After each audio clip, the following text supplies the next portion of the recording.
For centuries, we humans have been searching for ways to attain just one goal: happiness. But this doesn't mean that we all have the same definition of the word happiness. So the question I ask is, what does it mean to be truly happy in life? Is it all positive emotions and pleasure, or is there something else? Let's find out.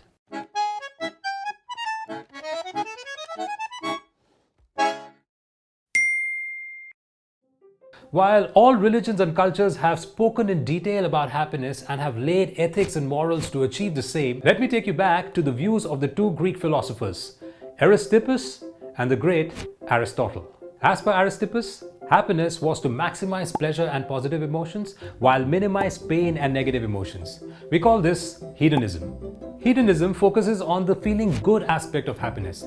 It simply means doing whatever you feel like that helps you attain pleasure. Aristippus, for example, lived a life in pursuit of pleasure and did anything for the sake of sensual pleasure. He slept with many women, enjoyed fine food and old wines, and had little concern of the social standards upheld in Greece at the time. In today's world, hedonism comes in different packages like excessive consumerism or materialism, or casual sex, or indulgent eating, or excessive consumption of alcohol or drugs. It's not surprising that impulsivity and risk-taking are often related to the pursuit of pleasure. But is pleasure the same as happiness?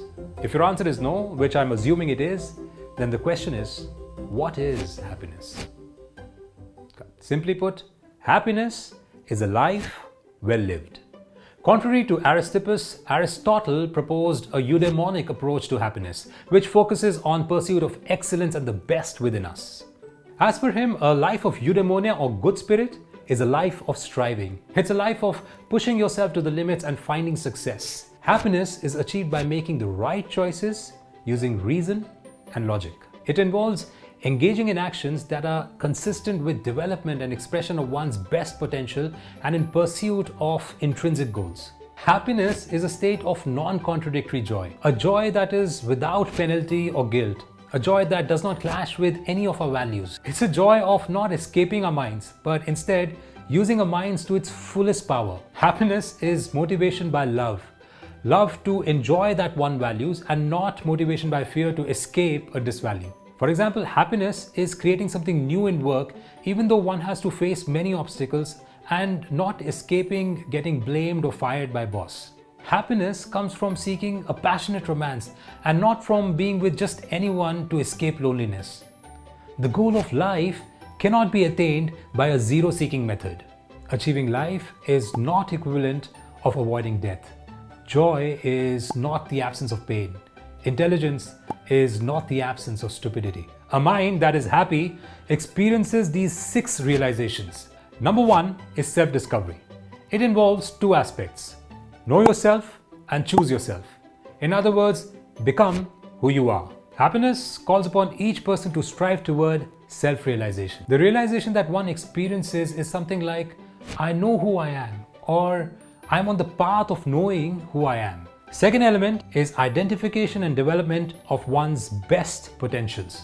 A life of self-discovery begs us to identify those potentials that represent the best of who we can become. And it is not about just identifying these potentials, but also to act upon them in order to live a life that is fully developed. It's a realization that feels like I'm on the path of discovering my best potentials and developing them as much as I can. Third element of happiness is purpose and meaning. In order to experience happiness, we must find ways of putting our skills and talents to use in the pursuit of personally meaningful objectives. It is the realization that I know what my purpose of life is. Fourth element is investment of effort in pursuit of excellence. Since true happiness is based on full use of one's skills and talents in personally meaningful activities, striving for excellence by investing higher levels of efforts in such activities further increases the state of happiness. It's a realization that I feel best while doing something worth investing my effort and time in. Fifth element is full involvement in those meaningful activities. When we are engaged in meaningful activities that require full use of our skills and talents, the intensity of our involvement is much higher than when we are engaged in activities that are more routine and mundane in nature. This state is commonly known as the state of flow, and in such a state, it feels as if time does not exist. It's a pleasant realization that I get intensely involved in activities that I do each day. And the sixth element of happiness is the enjoyment of activities as personally expressive. Persons high on eudaimonic well-being who are truly happy report that what they're doing in lives is personally expressive of who they really are. It's a realization that it is important to enjoy what I do than to impress others by it. The best way to judge if you experience true happiness or not is by answering this simple question. Are you proud to be who you are and the person that you're becoming? Socrates said, "An unexamined life is not worth living." A happy mind is an inspired mind, a mind that has meaning and purpose, a mind that is fully aware of one's values, a mind that has the patience and the courage to strive. I leave you with these questions to ponder.